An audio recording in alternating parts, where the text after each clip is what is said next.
condition for liberty. By forcing the government actors to struggle against one another, these structural projections raise the cost government actors misusing government power either transfer health interests or to impose costs on social or their own benefit. Also, so their permutation of doing both would have the fighting or it would be intrinsic because the affirmative pretty much unlimited does not prove the and it does not prove the counterplan uncompetitive. Voters' fairness is an intrinsic part. Also, federalism is a crucial check against concentration of governmental power and loss of individual massy O2. Federalism is dynamic anarchism, rather it's crucial to preservation of individual liberties, valued device to preserve healthy power among governmental institutions. Also, domestic federalism divides to polarity, making polity, making it difficult to achieve the majority necessary to go to war.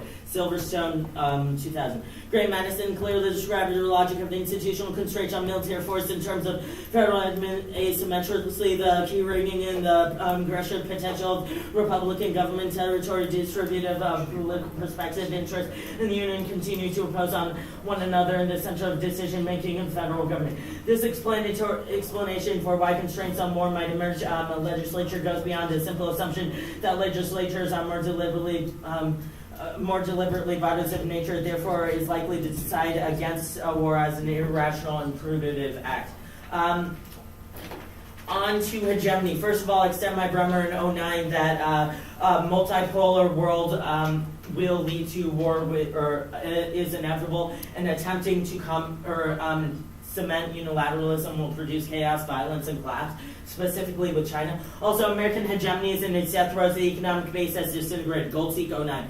What we are now seeing today is the death throes of U.S. global hegemony. September 11th marked the beginning of in the post-World War II era, the United States managed to secure a major share of global manufacturing share, reaching its golden age in 1950s and 1960s. But even as America's flourishing, its inevitable competition from the rest of the world was smoldering behind the scenes. It is only a matter of time before these immobile forces have gained strength over the past 5 decades.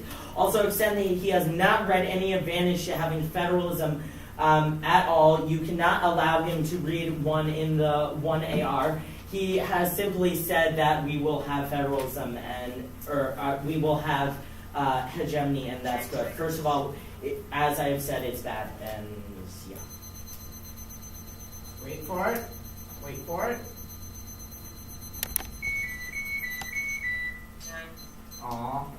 Oh wait, no, correct. I was waiting for the theme from MASH. Can I see the camera? Oh no! Oh, that could have struck me. If that struck me, that's a reason to vote now. But alright, so okay. start from 1. 5:30 left, okay? I have ass prep. Yep. Better than his insanity report. That was crazy. Almost lost a round because he said I was too much of a slob. Who's too much of a slob? Me.